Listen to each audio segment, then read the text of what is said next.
Hello दोस्तों, कैसे हैं सभी लोग। आप सभी का आपका अपना चैनल IND मैथ रिजल्ट्स में आपका स्वागत है और मेरा नाम नीतीश चौधरी। हम लोग क्वाड्रेंट पर आधारित प्रश्न कर रहे थे। चलिए उससे आगे हम लोग सवाल देखते हैं। सवाल कहता है cos -17π/3 का मान क्या हो जाएगा। ऐसा कोई परीक्षा नहीं है जिसमें यह सवाल इस टाइप के सवाल नहीं पूछा जाता है। सभी परीक्षा में पूछा जाता है। चलिए हम लोग देखते हैं। कहता है कॉस ये -17π/3। अब इसका मान क्या हो जाएगा। तो हम लोग फॉर्मूला पढ़ चुके हैं। कॉस माइनस थीटा बराबर क्या होता है। कॉस माइनस थीटा बराबर फॉर्मूला क्या होता है। तो कॉस थीटा होता है। तो ये कॉस थीटा अब क्यों होता है और कैसे होता है। ये क्वाड्रेंट है, ये एक्स एक्सिस है, ये वाई एक्सिस है। यहाँ पे 0 डिग्री और 360 डिग्री का कोण बनेगा जब ये एक बार घूम जाएगा। तो और कहता है यहाँ पे हम लोग 0 डिग्री माइनस थीटा भी तो लिख सकते हैं। माइनस थीटा को हम लोग 0 डिग्री माइनस थीटा भी तो लिख सकते हैं। तो ये 0 डिग्री या माइनस थीटा, तो यहाँ पे 0 डिग्री पे यहाँ पे आता है कहता माइनस थीटा, मतलब चौथा क्वाड्रेंट में कहता है कूदने के लिए।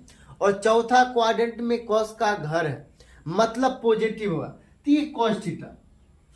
तो हम लोग लिख सकते हैं यहाँ पे कॉस ये माइनस थीटा मतलब 17π/3।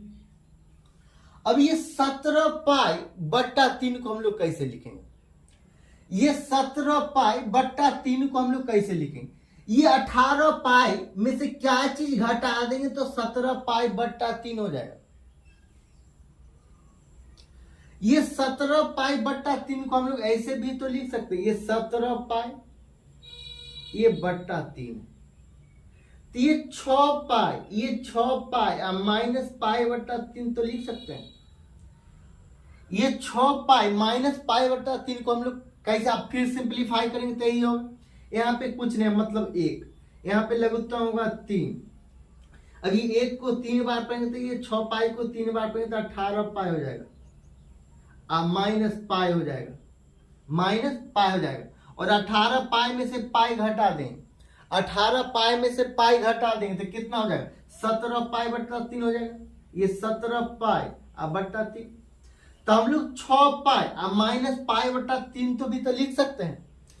हम लोग 6π माइनस π/3 भी तो लिख सकते हैं। ये 17π/3 को ये cos 6π माइनस π/3 π/3। आप कहता है 6π मतलब ये सम संख्या है विषम संख्या। ये सम संख्या, जब सम संख्या है तो यहाँ पे आएगा, यहाँ पे इस लाइन पे आएगा। कैसे तो देखिए कहता है 6π, ये कहता है 6π तो मतलब 180 डिग्री एक बार, 180 डिग्री दो बार, 180 डिग्री 3 बार, 180 डिग्री 4 बार, 180 डिग्री 5 बार और 180 डिग्री 6 बार। तो यहाँ पे आता है, यहाँ पे आता है। और कहता है 6π जैसे में हम लोग इसको cos 180 गुना 6 माइनस 180/3 तो भी लिख सकते हैं।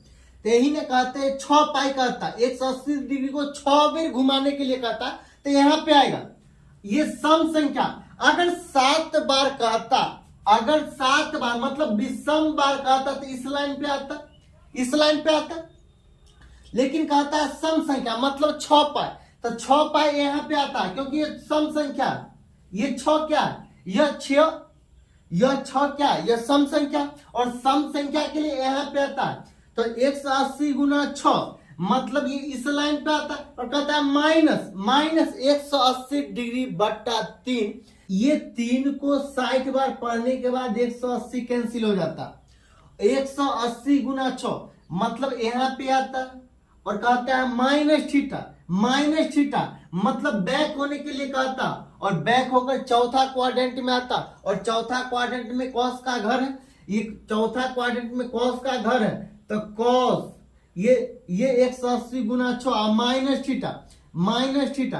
कहने का क्या मतलब, ये चौथा क्वाड्रेंट में घर है, मतलब पॉजिटिव हुआ तो cos 60 डिग्री हो जाएगा, ये cos 60 डिग्री हो जाएगा। और cos 60 डिग्री का मान क्या होगा, cos 60 डिग्री का मान होता है 1/2, तो ये 1/2, यही आंसर। फिर अगला सवाल कहता है cot 13 degree, cot 27 degree, cot 45 degree, cot 77 degree और cot 63 डिग्री का मान क्या हो जाएगा। तो हम लोग cot, ये cot है, cot 13 डिग्री, ये cot 13 degree, cot 27 degree, cot 77 degree और cot 63 डिग्री का मान पता नहीं, cot 45 डिग्री का मान पता, मतलब 1 होता है। ये 4 गो का मान पता नहीं, ये 4 गो में से किसी 2 को बदल देना, सिर्फ किसी 2 को बदल देना, किसी 2 को बदल देना। जैसे में cot 13 डिग्री, cot 13 डिग्री को हम लोग लिख सकते हैं 90 डिग्री माइनस 77 डिग्री।